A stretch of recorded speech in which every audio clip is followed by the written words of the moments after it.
거룩한 성품 시리즈 10번째 성품 분별, 이 구별과 판단이라는 제목으로 오늘 4번째 말씀, 분별의 말씀 4번째 마지막 시간입니다.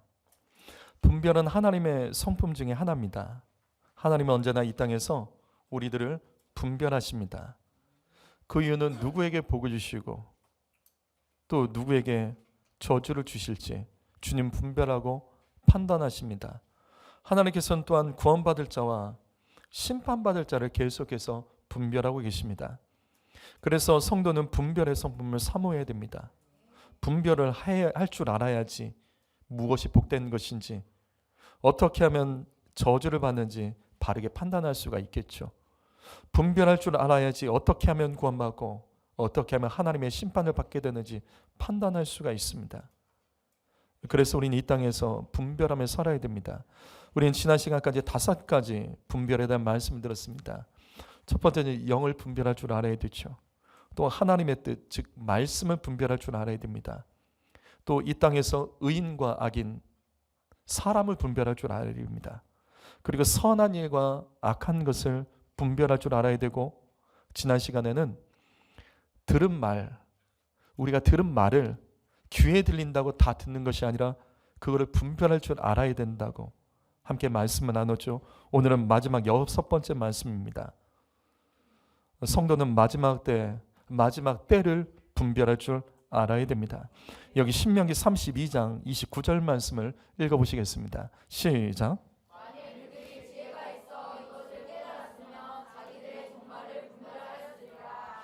성도 여러분, 다른 것을 분별하는 것은 놓쳐도 이것만은 놓치지 마십시오. 다른 것은 좀 미숙하고 실패해도 이것은 놓치시면 안 돼요. 성도는 마지막 심판의 날을 분별할 줄 알아야 됩니다. 마지막 때를 분별하는 것, 그럼 이것의 더 구체적인 의미가 무엇일까? 이것은 2개로 말씀을 볼 줄 알아야 됩니다. 마지막 때를 분별하려면 첫 번째로 내 영혼의 심판의 날을 분별할 줄 알아야 됩니다. 내 영혼의 종말, 지금 이 말씀에 내 영혼의 종말이 나오죠. 자기들의 종말을 분별하였으리라. 바로 이것입니다. 성도는 주님 만날 날을 준비하며 살아가야 됩니다. 인생의 마지막 날을 분별할 줄 알아야 돼요. 오늘이 나의 인생이 마지막이 될 수 있다는 것을 깨닫고 살아가는 자가 하나님의 뜻대로 살 수 있는 겁니다. 성경은 자신의 종말을 분별하지 못하고 살아가다가 멸망당한 사람들의 이야기로 성경을 가득합니다. 그 중에서 예수님께서는 특별히 예를 들어주신 그 말씀이 있습니다. 그것이 누가복음 17장 27절과 28절에서 노아의 방주와 아브라함의 조카 롯의 이야기입니다. 여러분, 노아의 홍수 사건은 갑자기 일어난 것이 아닙니다. 노아 시대 때 노아가 속한 이 아벨의 후손들이 이들마저도 하나님을 떠나서 가인의 후손들과 연합했습니다. 그래서 더 이상 이 땅에 희망이 없었어요. 그래서 창세기 6장 3절의 말씀 보시면 하나님께서 시간을 정하십니다. 120년의 시간을 주시며 기회를 주세요. 이 기간 동안 노아는 방주를 만들었고 이 120년 동안 종말의 때를 사람들에게 계속해서 경고하셨습니다. 그러나 이 말씀 보십시오.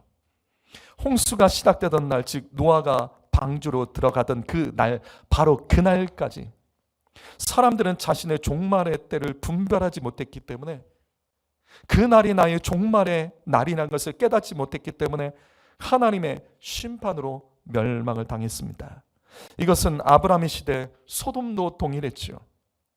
아브라함의 조카 롯은 소돔성에 살았습니다. 근데 그날이 심판날인 것도 모르고 아무것도 모르고 소돔 사람들과 섞여서 먹고 마시고 있었습니다. 만약 이때 천사가 직접 가서 롯을 데리고 나오지 않았다면 롯도 그날 밤 소돔 사람들과 함께 종말을 분별하지 못하고 함께 멸망했을 것입니다. 성도 여러분, 예수님의 이 말씀을 보십시오. 마지막 때를 분별하지 못한 사람들의 공통점은 이 땅에서 무엇을 먹을까, 무엇을 마실까, 무엇을 입을까 염려하며 살다가 멸망을 당했습니다. 바로 이것입니다. 여러분, 내 영혼의 심판의 날을 분별하려면 여러분, 이 땅에 대한 염려, 두려움, 그리고 세상 욕심에 사로잡히시면 안 됩니다. 그럼 분별할 수가 없습니다.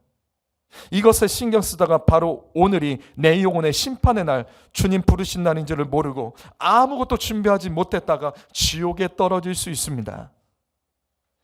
이것에 대해서 예수님은 어느 어리석은 부자의 비유로 내 영혼의 종말의 때를 분별하며 살아가라고 제자들에게 가르쳐 주셨습니다. 오늘이 마지막 날이 될 수 있다는 것을 분별하지 못하고 내일만 준비하며 열심히 살아간 어리석은 부자의 비유는 이렇게 시작되죠. 오늘 우리가 읽은 말씀 누가복음 12장 16절과 17절 말씀을 읽어보시겠습니다. 우리 다시 한번 이 말씀을 읽어보죠. 시작.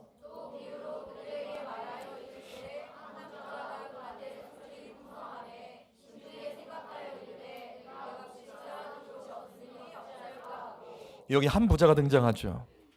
예수님께서 부자라고 말씀하셨다면 정말로 이 사람은 많은 것을 가진 사람입니다. 그런데 이 사람은 만족이 없습니다. 이 말씀 어디에도 감사가 없습니다. 그래서 더 채우기 위해서 성실하게 일했습니다. 결국 밭에 풍성한 열매를 추수할 수 있게 되었습니다. 그런데 이 사람을 보세요. 계산이 얼마나 빠른지. 자기가 거둘 열매를 보면서 창고가 부족하겠구나, 쌓아둘 창고가 부족하겠구나 예측하고 미리미리 대비하며 이 다음 구절을 보시게 되면 창고까지 만듭니다. 보십시오. 이런 사람은 세상에서 부자가 될 수밖에 없습니다. 성실하죠. 미래를 예측할 수 있죠. 그것을 대비할 수 있는 실행 능력도 있죠. 이 사람은 내일을 위해서 이와 같이 열심히 준비하며 살았기 때문에 이렇게 부자가 될 수 있고 날로 많은 것을 가질 수가 있었겠죠.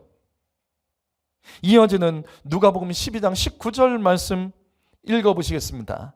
자, 19절 읽어봅니다. 시작.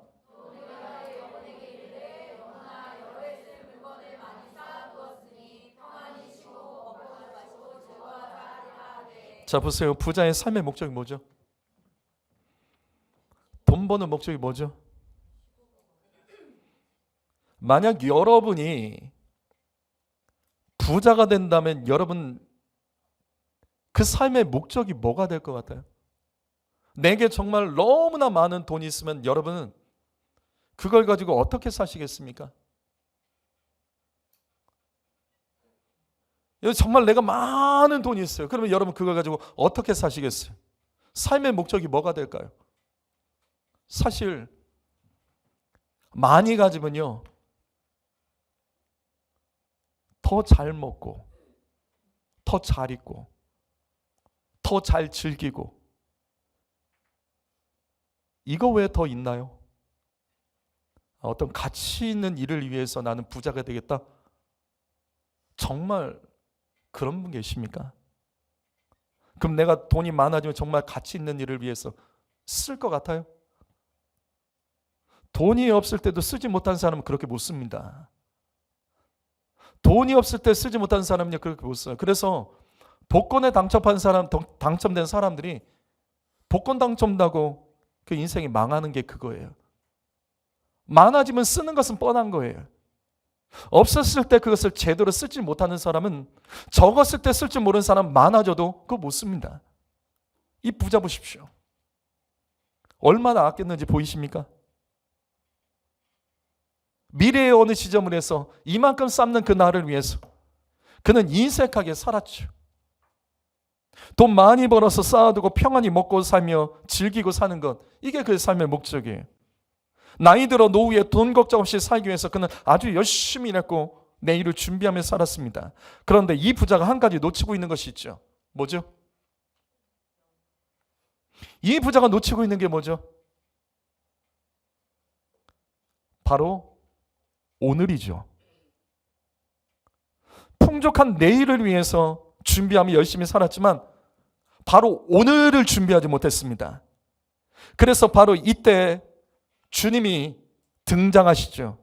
하나님께서 등장하셔서 이렇게 말씀하십니다. 누가복음 12장 20절 말씀 읽어볼까요? 누가복음 12장 20절 말씀 있습니다. 시작.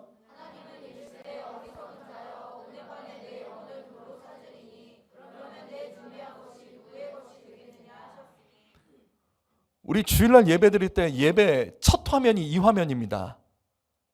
맞죠? 저는 첫 화면을 이 화면으로 띄워놓고 매 주일마다 예배 드리고 있습니다. 여러분, 예배 때마다 이 말씀을 항상 기억하십시오. 하나님께서 이렇게 살아가는 부자에 대해서 뭐라고 말씀하시죠? 부자를 뭐라고 부르시죠? 어리석은 자입니다. 하나님이 보실 때 어떤 사람이 어리석은 사람입니까? 마지막 날을 준비하지 못하고 살아가는 사람이 어리석은 사람입니다. 오늘이 바로 나의 마지막 날이 될 것을 모르고 살아가는 사람이 어리석은 사람입니다.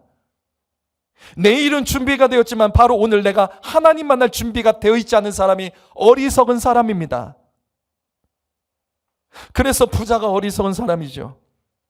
미래를 위해 필요한 것은 정확히 예측을 하고 준비하는 능력은 아주 탁월했습니다. 내일에 있을 일, 벌어질 일들에 대해서 미리 예측하고 그것을 준비하는 능력은 아주 탁월했는데 문제는 뭐냐면 오늘은 예측하지 못하는 거예요.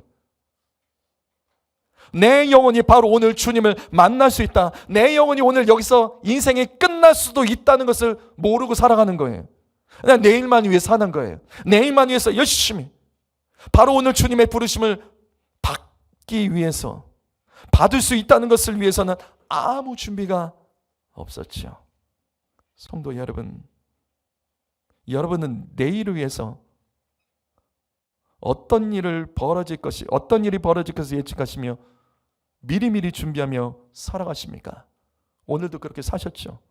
내일 있을 일을 위해서.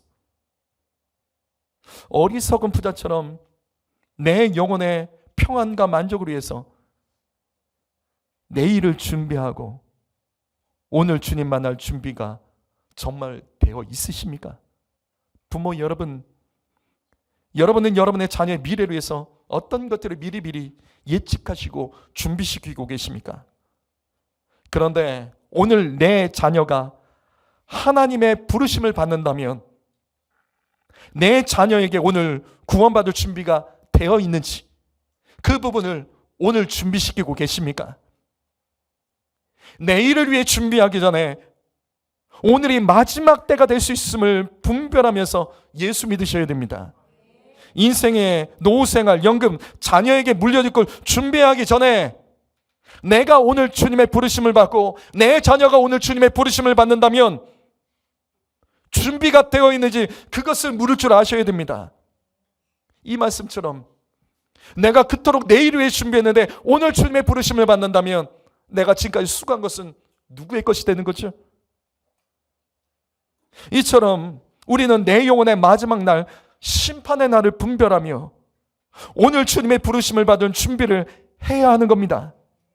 그런데 성경에는 마지막 때를 분별하는 것을 또 다른 의미로 가르치고 있는 말씀도 있습니다. 그것이 바로 두 번째 말씀이에요. 우리는 마지막 때에 어떻게 쓰임받아야 될지 시대를 분별할 줄 알아야 됩니다. 마태복음 16장 3절 말씀 읽어봅니다. 마태복음 16장 3절 읽어봅니다. 시작.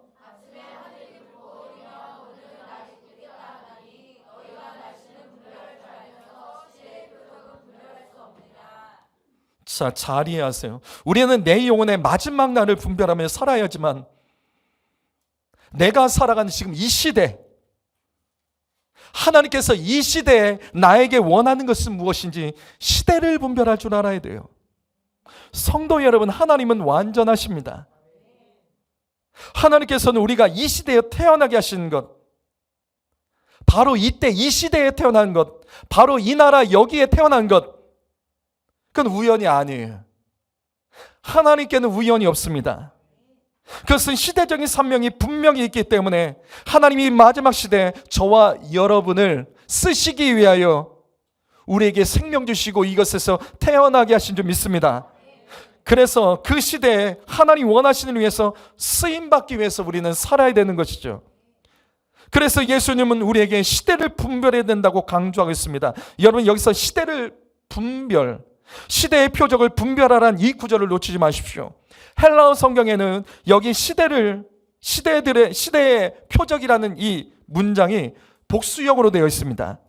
무슨 말이냐면 이 말씀을 헬라어로 원어로 번역하면 이런 거예요. 시대들의 표적을 분별할 수 없느냐?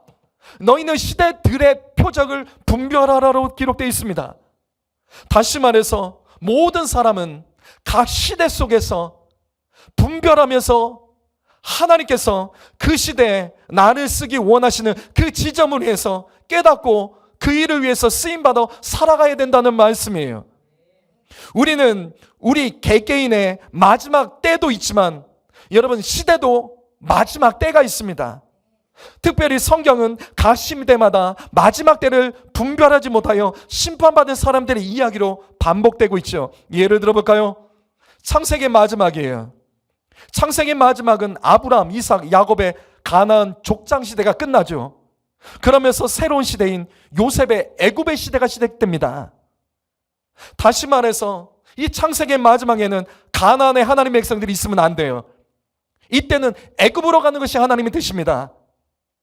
이같이 시대를 분별하며 가나안 시대에서 애굽의 시대를 분별하는 사람들은 살아남았고 쓰임받았던 겁니다. 그리고 이어지는 이 애굽의 시대는 다시 출애굽 가나안 시대로 연결되죠. 모세 시대가 바로 하나님께서 선포하신 출애굽 가나안 시대에 바로 그때를 말하는 겁니다. 그런데 이것을 반대하는 사람이 있죠. 바로 바로왕입니다. 애굽의 바로왕은 애굽의 시대 안에 이스라엘 백성들을 가둬두죠. 그런데 하나님의 뜻은 출애굽입니다. 출애굽의 가나안 시대를 가기를 원했어요. 그래서 이들은 출애굽을 하는 과정 속에서 애굽의 바로왕이 그것을 막았기 때문에 하나님은 애굽 땅을 심판하시고 백성들과 애굽의 바로왕의 큰아들과 나중에는 이 바로왕까지 하나님께서 심판하게 하셔서 출애굽 가나안 시대를 열어가십니다. 그런데 광야에서 이스라엘 백성들을 기억하십시오. 광야에서 이스라엘 백성들은 조금만 어려움만 생기면 이들은 무엇을 말하냐면 애굽의 시대가 좋다고 애굽으로 돌아가자고 합니다. 출애굽 가나안 시대를 하나님께서 선포하셨지만 출애굽했던 이스라엘 백성들은 조금만 어려움이 생기고 배고프고 목이 마르고 힘들어지면 애굽의 시대로 돌아가는 것이 좋다고요. 그들은 선동하며 그 안에서 죄를 지었죠. 그래서 그때 애굽의 시대를 주장했던 사람들, 가나안의 출애굽 가나안 시대를 거부했던 사람들은 다 광야에서 죽었지요. 그리고 오직 출애굽 가나안 시대를 위해서 준비된 사람, 이것에 쓰임받은 사람만 가나안을 정복할 수 있었던 것입니다. 그리고 가나안 정복이기 위해 다시 왕정의 시대가 이루어지고 바벨론 포로 시대가 이어집니다. 이스라엘은 사울왕 때부터 왕정 시대가 시작되죠. 하지만 마지막 때를 분별하지 못한 북이스라엘은 우리가 계속해서 새벽에 말씀드리죠. 아술에게 멸망을 당하고 남유다는 바벨론에게 멸망을 당한 뒤에 살아남은 자들이 포로로 끌려가 바벨론 포로 시대가 시작됩니다. 그런데 아십니까? 여기 바벨론 포로 시대는 하나님께서 원하시는 시대입니다. 이것은 하나님의 계획이에요. 그래서 선지자 예레미야를 통해서 백성들에게 가르칩니다. 포로로 끌려가야 된다. 바벨론에게 대항하지 말고 항복하고 바벨론 포로로 끌려가야 된다. 이거 말하다가 매국노라며 매를 맞고 감옥에 갇히며 이 죽을 위기를 당했던 사람이 바로 예레미야 선지자죠. 근데 결국 그것을 왕이 거부하고 백성들이 거부하다가 바벨론의 공격으로 수많은 사람들이 학살당하고 남은 사람들이 포로로 끌려갔습니다. 그런데도 이때도 하나님의 뜻을 모르고 깨닫지 못하고 남유다의 백성들 중에 아직도 그 시대를 분별하지 못하고 왕정 시대를 원했던 사람들은 바벨론에 포로로 끌려가는 대신에 애굽으로 도망치죠. 그리고 거기서 다시 바벨론에게 대항하다가 오히려 배반을 당하고 거기서 유대인들이 몰살을 당합니다. 시대를 분별할 줄 알아야지 쓰임받는 겁니다. 이후에 바벨론 시대, 페르시아 시대, 헬라 시대, 로마 시대, 이 시대마다 시대를 분별한 사람들은 하나님께 쓰임받았지만 분별하지 못한 사람들은 쓰임받지 않고 멸망당했습니다. 그러나 다니엘을 보십시오. 다니엘서 6장 28절 말씀 읽어볼까요? 읽어봅니다. 시작.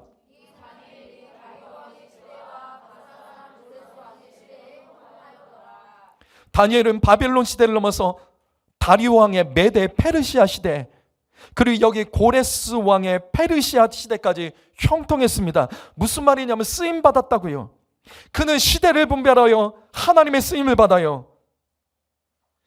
이때 다니엘이 어떻게 쓰임 받냐면 결국은 바벨론 포로로 잡혀있던 이스라엘 백성들을 안전하게 도우며 결국은 이 다니엘을 통해서 만들어진 일이 바로 이거죠. 바벨론 포로 시대에서 이스라엘 백성들이 예루살렘 포로기한 시대가 만들어진 것이 이 다니엘의 역할이에요. 다니엘의 마지막 사명은 이스라엘 백성들을 예루살렘 포로기한 시대로 이끌고 가는 그 일을 만들어낸 사람이 바로 다니엘입니다. 성도 여러분, 각 시대마다 마지막 때 하나님께서는 쓰실 자를 찾고 계십니다. 마지막 때는 하나님께 쓰임받아야 될 그 시기라는 것을 놓치지 마십시오. 그래서 마태복음 16장 다시 3절 말씀 보시게 되면 지금 이 구절과 똑같은 구절이 누가복음에도 기록되어 있습니다. 근데 누가복음은 조금 달라요. 누가복음 12장 56절 말씀, 외식하는 자여 너희가 천지의 기상은 분간할 줄 알면서 어찌 이 시대는 분간하지 못하느냐. 무슨 말이에요? 잘 들으십시오. 외식하는 자는 시대를 분별할 수 없습니다. 성도 여러분, 외식하는 믿음을 가진 사람은 시대를 분별할 수 없습니다. 외식이라는 단어는 영국과 쇼라는 뜻이죠. 그런데 여기 외식하는 자, 이 단어는 헬라어로 위선자, 불신앙자라는 뜻입니다. 이 단어에 한 단어예요. 외식하는 자는 위선자, 불신앙자라는 뜻이에요. 성도 여러분, 위선자는요 두 마음을 가진 자입니다. 두 마음을 가진 자를 위선자라고 부릅니다. 두 마음을 가진 자는 그 시대를 분별하지 못합니다. 그 마음이 하나님을 향해 있지만 동시에 이 땅에 양다리를 걸치고 살아가는 사람은 마지막 시대를 분별하지 못하여 쓰임받지 못합니다. 예수 믿는다고 하면서도 시대를 분별하지 못한 사람은 불신앙자입니다. 왜냐하면 하나님께서는 그 시대에 그를 사용하기 위해서 그를 생명 주시고 그를 사용하시기를 원하시는데 쓰임받지 못하는 사람은 결국 불신앙의 인생을 살 수밖에 없는 거예요. 여러분, 바로 이겁니다. 이 시대를 분별하는 것은 믿음의 크기만큼 할 수 있는 겁니다. 시대를 분별하는 것은 하나님을 사랑하고 하나님을 경외하는 크기만큼 할 수 있습니다. 한국교회는 코로나 시대를 겪었어요. 이 시대에 왜 이렇게 세상은 교회를 이렇게 싫어하는지 정세균이 안수 집사입니다. 안수 집사라고요. 이런 일이 벌어지는 거예요. 코로나 시대의 교회는 현장 예배와 비대면 영상 예배의 문제로 사회적으로 그리고 교회적으로 그리고 교회 안에서도 갈라졌고 갈등이 일어났습니다. 하지만 90% 이상의 주류는 비대면 영상 예배를 선택했죠. 이 같은 시대는 모이면 안 된다고, 모여서 예배하면 안 된다고, 그것이 하나님의 뜻이라며 이웃사랑이라고 말하며 한국교회가 이 말에 넘어갔어. 이게 얼마 전까지 이 분위기가 이 한국교회를 덮었어요. 2분짜리 영상 하나 볼게요. 여러분, 그 CBS에서 잘잘법이라는 그 영상 나온 거 있어요. 거기 나오는 사람들을 믿지 마세요.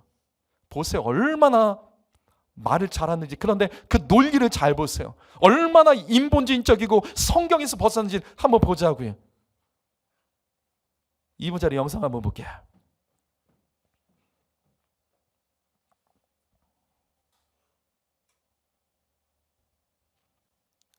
그리스도인의 목숨과도 같은 것이기 때문에 아무리 사회가 뭐라고 해도 모이는 예배를 해야 되겠다라고 말씀하시는 분들이 있습니다. 그분들의 충정과 그분들의 신앙과 그분들의 순교의 각오를 절대로 폄하하지 않습니다. 신실한 신앙일 거고 진실한 신앙일 거고 또 자기 고백적인 대면 예배를 결연한 주장하는 신앙 사람들에 고백일 대해서 지금 말하는 겁니다. 그런데 다시 한번 제가 물어보는 거예요. 합당한 예배, 무엇이 이 사회에서 하나님의 이름을 드높일 예배인가? 고흐의 불 꺼진 교회당이라는 자, 그 예를 그림을 잘 생각해 들어보세요. 보거든요. 오늘날 코로나 시대 보면 불 꺼진 교회당이 어떻게 보면 저기가 교회구나 라고 기독교를 믿지 않는 사람들에게 보여줄 것 같아요. 우리 교회는 불을 끕니다. 많은 사람들이 고흐의 이 그림은 불 꺼진 교회당, 다시 말해서 진리가 사그라든 그 교회당을 비판하는 것이라고 어떤 사람들은 말하지만, 오늘날의 저 그림을 다시 보면 불 꺼진 교회당이야말로 하나님의 선하시고 기뻐하시고 온전한 뜻인 무엇인지 분별한 사람들의 교회당이 고흐가 아닌가라는 정말 그 의미로 저 생각을 그림을 하게 그렸다고 되고요. 생각하십니까? 또 사회법보다 우리의 신앙이 위에 있다 이렇게 얘기를 하는데, 어떤 사회법이 우리의 신앙을 탄압한다면, 그리고 진실되는 고백을 멈추게 하는 법이라면 우리가 저항할 수 있죠. 그런데 과연 다른 형태로 우리가 예배를 할 수 있고 그것도 참된 예배라고 하나님께서 말씀하신다면, 그게 어떻게 참된 예배라고 사회법하고 말하죠? 충돌하지 않는 길이 있는데 충돌할 이유가 없죠. 그리고 우리가 이 자유민주주의 사회에서 살고 다른 사람에게 피해를 주지 않는 그런 공공의 규범 속에서 산다고 우리가 스스로 생각하고, 우리가 그것 때문에 얼마나 많은 이익을 얻었습니까, 교회가. 그런데 이 상황에서 요 특정한 예배 형태만을 고집하겠다고 하는 것은 하나님이 정말 기뻐하실 뜻인가? 이것이 우리가 드릴 합당한 예배인가? 이것이 우리의 일상생활을 통해서 얼마든지 예배를 드릴 수 있다고 말한 바울의 서신 로마서 12장 1절과 2절을 충분히 고려한 그러한 생각인가는 같은 형제로서, 자매로서 숙고해 보시자 간곡하게 말씀을 올릴 수 있을 것 같습니다. 여기까지 보시죠. 여러분 어떠세요? 맞는 말 같죠? 이게 2년 전까지는 이 말이 맞았어요. 이게 한국교회 주류였어요. 그래서 교회들이 이 같은 영상을 따라서 영상 예배 당당히 드리며, 봐라, 이거 하나님의 뜻이다. 근데 지금 2년이, 저 영상에 났던 그 시점으로 2년이 지난 현재 뭐라고 말한 줄 아세요? 누구도 저 말을 하지 못해요. 코로나 시대에 교회가 선택했던 일이 얼마나 잘못된 것인지 깨달은 거예요. 왜? 교회가 무너졌거든요. 정상적으로 예배가 회복이 안 되는 거예요. 이웃사랑 외쳤지만 정작 교회 안에 새가족, 특별히 교회학교 학생들, 청년들 안 돌아오는 거예요. 저는 분명히 말합니다. 비대면도 하나님의 뜻이라며 영상 예배 드리는 거 강조했던 목사들, 그 잃어버린 영혼에 대해서 그 목자들은 다 책임지셔야 돼요. 다 책임지셔야 돼요. 그래서 지금은 누구도 그것이 옳았다고 말하는 사람도 없고, 법으로 그것이 맞다? 아니요. 법으로 그것이 틀렸다라고 지금 판결이 다 나고 있잖아요. 그래서 현재 이 코로나 때 영상 예배 드린 교회 목회자들 다 후회하고 있습니다. 단지 말을 못할 뿐이에요. 말을 못하죠. 당연히 자기가 나서서 그렇게 하자고 했으니까. 잘못했으면 본인이 책임져야 되니까. 그래서 말을 안 할 뿐이지 다 후회합니다. 지금도 영상 예배 드리는 성도들이 그렇게 많다고 합니다. 돌아오질 않는데요. 왜냐하면 영상 예배도 하나님과의 대면하는 예배와 똑같다라고 목사가 가르쳤기 때문이에요. 목사님이 그렇게 가르치지 않았습니까? 목사님이 이렇게 예배 드려도 된다고 말하지 않았습니까? 그러니까 그것을 반론을 못 내는 거예요. 그래서 말을 못 한대요. 그래서 코로나 시대 대부분의 한국교회는 이 마지막 때에 주님의 나라를 위해서 쓰임받지 못한 겁니다. 시대를 분별하지 못했기 때문에 쓰임받지 못한 겁니다. 그래서 국가적으로 거짓과 음란과 폭력과 사망의 분열의 영의 역사가 더욱더 강하게 된 거예요. 이것이 코로나 시대에만 문제가 있었다고 생각하지 마십시오. 여러분 보세요. 어느 날부터 한국교회에 이런 단어가 쓰이기 시작합니다. 교회의 감수성이에요. 이거 누구 좋아하는 단어죠? 어떤 종류의 사람들, 부류의 사람들이 좋아하는 단어죠. 어느 날부터 한국교회는요, 신기한 일이 벌어졌어. 하나님 사랑과 이웃 사랑이 똑같아졌어. 내가 이웃을 사랑하는 것이 하나님 사랑하는 거래요. 하나님 사랑에서 이웃 사랑이 시작되는 것이 아니라 내가 하나님 사랑이 아니라 이웃을 사랑한 것만으로 하나님 사랑과 똑같은 카톨릭의 영성이 들어와 버렸어.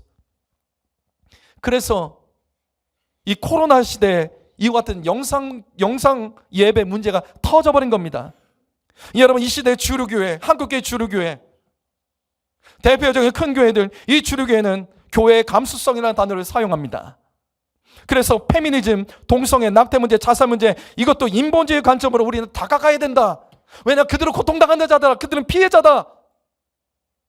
더 이상 교회에서 죄라는 단어를 쓰지를 않고 있습니다. 죄라는 단어를 쓰질 않는 거예요. 그거는 정죄하는 거라면 쓰지 않는 겁니다. 그들에게 그것은 죄라고 말을 하지 않는 거예요. 그랬더니 그게 물들어가요. 죄가 없어졌어요. 교회에서 죄에 대한 설교를 하잖아요. 그래서 이같이 영향력 있는 큰 교회들, 목사들이 나서서 큰 교회를 돌면서 성도들을 막 깨우기 시작하는 거예요. 인본주의 상당한 개념으로 교회는 감수성 가져야 된다. 고통받는 자들에 대해서 감수성을 가져야 된다. 이게 뭔지 아세요? 유럽과 미국 교회 흉내내는 겁니다. 미국과 유럽 교회가 이렇게 외치다가 시대를 분별하지 못하고 교회가 무너졌지요. 시대를 잘못 분별하여서 마지막 때에 쓰임받는 교회가 아니라 무너진 교회들이 되고, 무너진 성도, 주님 떠난 성도들이 돼서 유럽과 미국 교회가 그렇게 무너진 겁니다. 그 결과가 바로 이것이죠. 여러분 아세요? 2000년대 초반에 한국교회는 동일하게 외쳤어요. 10만 선교사. 10만 선교사 운동. 2030년까지 한국교회는 10만 선교사로 간다. 이때 한 2만 7천 명. 이때 당시 한 2만 한 7천 명 정도 선교사들이 있었을 때예요. 10만 선교사를 외쳤던 이 한국교회, 각 선교단체와 각 교단이 10만 선교사 운동을 외쳤습니다. 그런데 작년에 2021년도에 한국교회 선교사 공식 파송된, 해외 선교사 파송된 숫자 아십니까? 이게 찾아봤더니 공식적으로 이렇게 나왔더라고요. 22,210명입니다. 무슨 말이냐? 한국교회는 지금 2만 7천 명, 2만 8천 명의 선교사에서 지금 계속 줄어가고 있어요. 왜 그럴까요? 이 문제가 뭘까요? 이거 잘 이해하셔야 돼요. 교단이, 선교단체가 10만 선교사 외쳤는데 도대체 왜 안 늘까요?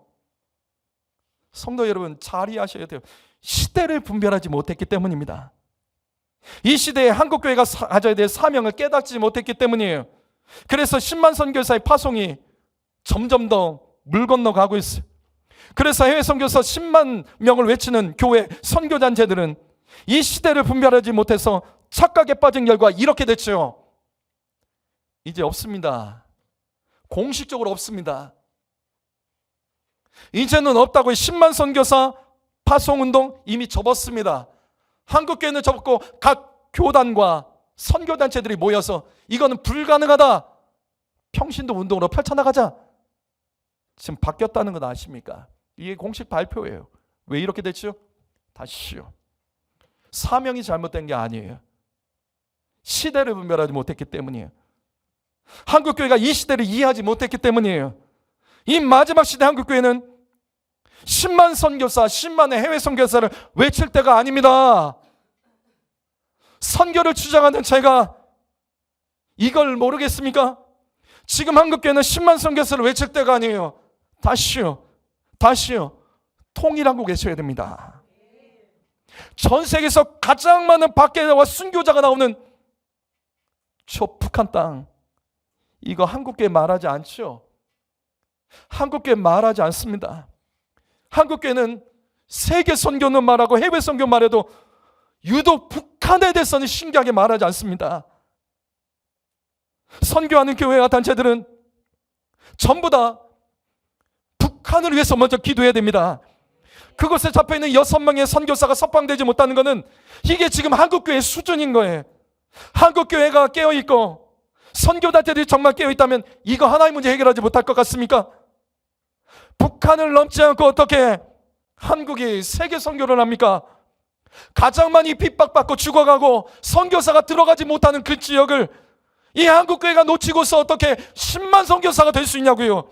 시대 분별을 잘못한 거예요. 마지막 시대 한국교회는 통일한국으로 북한 선교를 위해서 쓰임받아야 될 줄 믿습니다. 어떻게 선교하는 교회와 선교단체들 속에서 좌파가 나오죠? 어떻게 김정은을 축복하는 자들이 나오죠? 북한 동포들이 이 시간에도 노예 생활하고 우리 교회도 탈북민이 있잖아요. 인신매매당해서 팔려가서 저 중국에서 그 고통을 당하고, 그러고 정말로 목숨 걸고 이곳에 온 탈북민이 있는데, 어떻게 북한 동포들 노예 생활하는 자들 그 노예 생활을 유지하게는 그 정권을 지지하고 그런 정책을 세우는 정당과 지도자들을 한국교회가 절반이 뽑고 있습니다. 절반이. 시대를 분별하지 못하면 마지막 시대에 한국교회와 성도들은 쓰임받지 못하는 겁니다. 마지막 때에 주님께 쓰임받으려면 시대를 분별해야 됩니다. 다른 나라들은 모르겠어요. 다른 나라들은 신경 쓰지 마세요. 우리나라요, 대한민국은요, 저 북한이 먼저입니다. 저 북한을 열지 않고 어떻게 세계 선교가 가능하겠냐고요. 10만 선교사 됩니다. 언제? 저 북한 땅이 열릴 때 10만 선교사의 비전은, 저 통일한국의 비전, 이 비전이 실행될 때 북한 교회가 재건되면 그곳에서 세계 선교를 향하여 굶어 죽어도 헌신한 자들이 나올 것이며, 맞아 죽어도 헌신한 자들이 나올 것이며, 얼어 죽어도 헌신하는 주의 백성들이 일어나 10만 선교사 세우고 이 땅에 선교하는 나라, 세계 선교의 사명 감당하는 대한민국 될 줄 믿습니다. 이 일을 위해서 기도하십시오. 이 일을 위해서 기도하지 않으면 우리는 시대를 잘못 살다가 하나님 앞에 섰을 때 내가 너에게 생명 주고 그 시대 속에서 너를 세워 하나님의 뜻을 이루기 위해서 입맞고자 하는데 그 입술 입맞지 못했다고 주 앞에서 책망드리면 자신있게 그 앞에서 누가 어떤 말을 할까요? 대한민국 성도는 대한민국 성도가 해야 될 사명이 있는 겁니다. 한국교회는 한국교회가 해야 될 사명이 있는 거예요. 이걸로 지지 마세요. 이걸로 지면 우리 정말 마지막 시대 이 나라 쓰임받지 못하고 그냥 넘어가요. 다 끝나버릴 수 있으면 기억하십시오.